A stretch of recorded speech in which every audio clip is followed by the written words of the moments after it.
Okay, so I have my player selected, and this is working fine, the player shoot. And I might want to roll back to this. So all I'm going to do is I'm looking through my player object in the inspector, and I'm finding the FSM player shoot. Okay, that's what I'm looking at here. It's the thing that's allowing me to shoot. I'm just going to uncheck that state machine. Now it's deactivated and it doesn't work, right? So I have all that logic there, and when I click, click, click, click, nothing's happening. Okay, but if I were to flip this back on and I click, I'm shooting. Okay, flip it back off. So I still have all the logic there, but I can forget about it because it's inactive. Let me get rid of my, let me get rid of a couple of things up on screen here. Okay, so I'm gonna add a new state machine. And this I'll call FSM MultiWeapon. And we'll start to set this up kind of like we sketched out in the board, and I'll create a little variation on it as we go. This state, I'll just call it no weapons. Okay, so if we're here, we currently don't have any weapons selected. Okay, I'm going to jump into my events, and I want to build these out first because the structure that I've set up, I could add some states, but I'm going to need some events right off the bat because they're global events. They're going to be very, much more useful. So I'm going to create these before I start adding any states. And I can add states and add these later, but it's kind of a chicken and an egg situation. So I'm going to call the first one weapon 1, hit return. I'll call the second one weapon 2, and of course this is scalable. Weapon 3, I'm going to check for typos. Got at least one here, and I'll fix that now before I make these global. So I got weapon 1, 2, and 3, and then I'm going to check the check mark here so that they're globally accessible, meaning that other state machines can send info directly to this transition if we need to. I'm not 100% sure that we need to, but we'll talk about that nuance too in just a minute. So I'm going to add a state. And just to stay organized, I'm going to call this W1, so it's weapon 1, idle. Okay, and we'll duplicate that in a minute. But I'm going to focus on my weapon 1 for a second. And I'm going to add a global transition, which is weapon 1. So I have this weapon 1 sitting up here. Now, when we have a global transition that we're activating within the same state machine, it's basically a way that we can jump from state to state without having to wire transitions. Okay, there is a way to do this where all these wires are connecting everything, but we'll keep it visually as simple as possible. Okay, so in state 1, the idle, we're listening for, as we determined on the board, we're going to listen for a get mouse button down. Okay, and so I'm going to listen for a left click, and I'm going to send off a new event, and I'll just say, I'll call it shoot. We'll add the shoot transition. I'm going to hold down the command key so that we get another state and wire this over to state 1, or we end up with a state 1. And I'll just call this fire WP1 or fire weapon 1 or fire W1. I'll be consistent with so I'm just kind of giving these numbers so that if I'm lost in the state, I don't have to do too much sleuthing to figure it out. So now is when I need to create a couple of different prefabs. Okay, and for the sake of this demo, I'm going to keep it as simple as possible. I'm going to create 3 really simple prefabs, which are based on just 3 different objects. So I'll create a cube.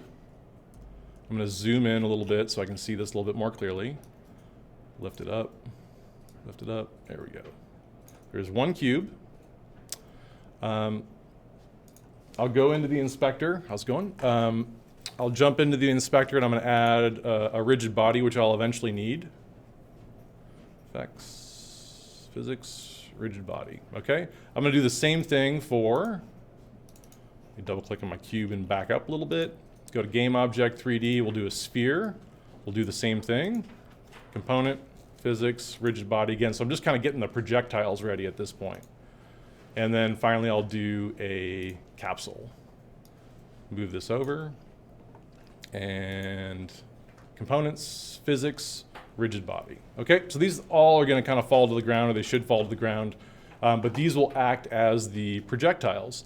So I'm going to, rather than kind of reconfiguring all of this stuff, I'm going to do myself a favor and go to prefabs. I'm going to go to my original projectile, and I'm going to copy these states and paste them onto these projectiles. Okay, the only thing that I'm going to check for while I'm over here is that the mass is 0.5.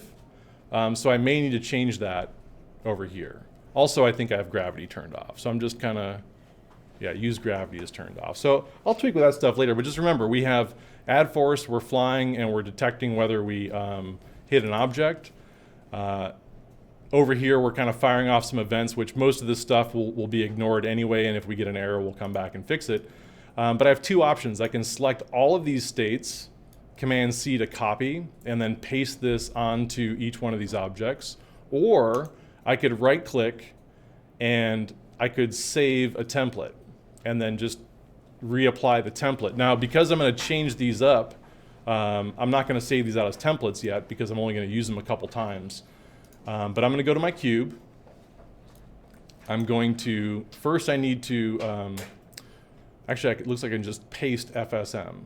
Right? I've copied a bunch of states. There they are. Okay, I'll do the same thing to the sphere. Paste FSM, paste FSM. Okay, so these things should kind of fly in their Z direction. I'll hit the play button just to see what happens. Might get some weird results, but okay, they flew the best they could anyway. I'll select both of these objects. I'm going to turn use gravity off, and I'll take their mass down. Notice that I have all those objects selected. Right, they all shared the same setup for the rigid body, so I was able to select cube, shift click those, and go in and change these parameters. Now, if one of them's different, you probably come across this in other programs or this program as well. If I change the rigid body to .2, this one's or 0.2, this one's 0.5, and this one's 0.5. If I select across all three of these, I'm going to get a dash in the mass, meaning that they're not all the same. But I can affect them still, so I can still say, okay, we'll make them all 2.5, and now they're all the same. Okay, so that can be a really useful workflow thing. I'll hit the play button, okay, and now they all kind of fly off in their own direction. I will select each one of these and kind of scatter them a little bit, just so that they're not running into each other. And I'm going to leave them on stage. Now I'm just going to prefab each one of these really quickly, okay? Hopefully there's no major error, but I have my cube projectile. Of course, I would give these a more appropriate name. My sphere projectile, and now my capsule projectile. And this is really just, you know, visual cue. Fady, in your example, it would be more of the function of how it gets produced rather than, and the rate it gets produced rather than a different, you know, shape or object. You could do kind of a different, you know, completely different prefab setup, but you know, this should work for all of us. So I'm gonna go find my player. And I'm waiting to get mouse button down. I'm gonna shoot. What's my next step if I want to, what did I say weapon one was? I gotta go back to my sketchbook. I think it was a cube. Yeah, so this is weapon one, sphere is 2, that's 3. So someone help me out with the projectile system. What do I have to do on fire W1 state right now if I want to fire a cube? Create an object. Cool. So I'm going to go into my actions. I'm going to go to create, and I want to create object. I'll double click. The object that I want to create, I determined was my prefab cube. I should have a spawn point from my last class that I'm going to spawn at inside my player. So I'm just going to reveal that, go into the turret, find the projectile spawn, and drag that down. Okay. Now this object might be bigger than it needs to be, and therefore I might get a weird collision because my spawn. Okay, there's my spawn object, and that cube is going to spawn right in the center. So I might hit my barrel, but I'll just address that. In fact, quick fix. I'm going to take my spawn and I'll move that out a little bit. I'm pretty certain that that, will be cool. Okay. So I'll go back to my player. I'm in multi-weapon. For now, I'll just add a simple finished event and I'll wire this over. So I have a little logic loop for weapon 1, but I'm starting with no weapons. I'm going to temporarily change that by right-clicking and say set as start state, so I can avoid just kind of jump right in and test this individual weapon. So I'll hit the play button. I should be launching cubes. Okay, so there's my weapon 1. Okay, I'm going to go back in. All this stuff is working pretty well the way that I want it to. I'm going to run out of real estate here pretty quick. Let me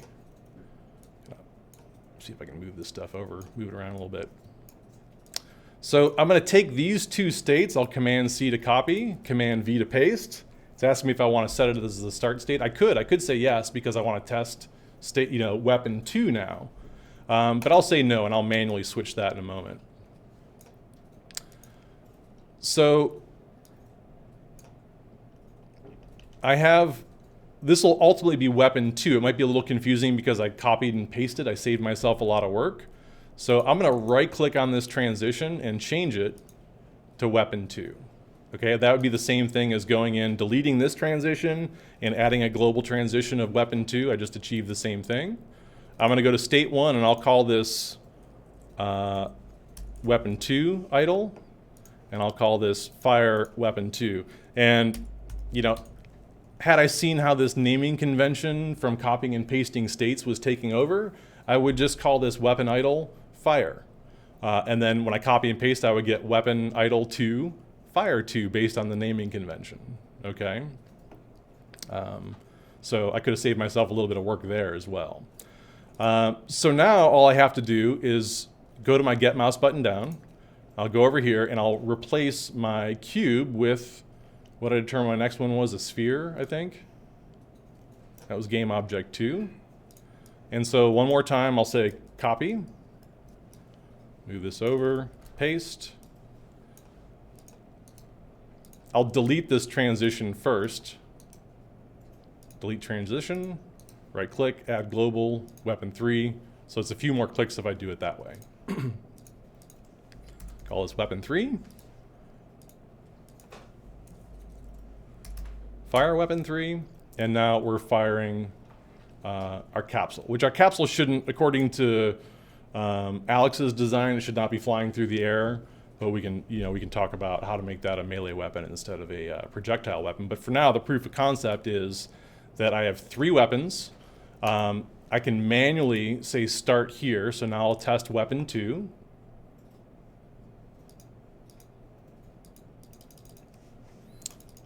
Okay, so clearly something's wrong.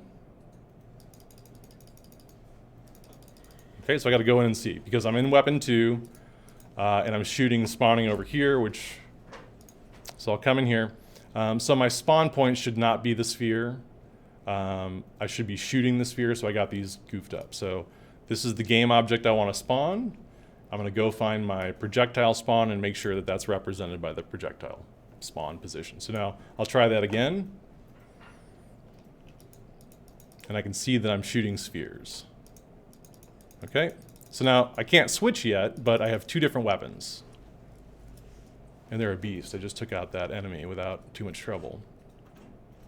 I'll jump into weapon 3 to make sure that I didn't create the same bug. I'll go into weapon 3, and in fact I did, so I need to make sure that my projectile spawn is the spawn point, and that my capsule is the thing that's getting spawned. So I'll right-click on state 3 idle, and I'll say set as start state so I can manually test this. And now I'm shooting my 3rd weapon. Okay?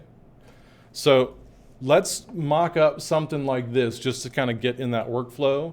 I'll leave this up on screen.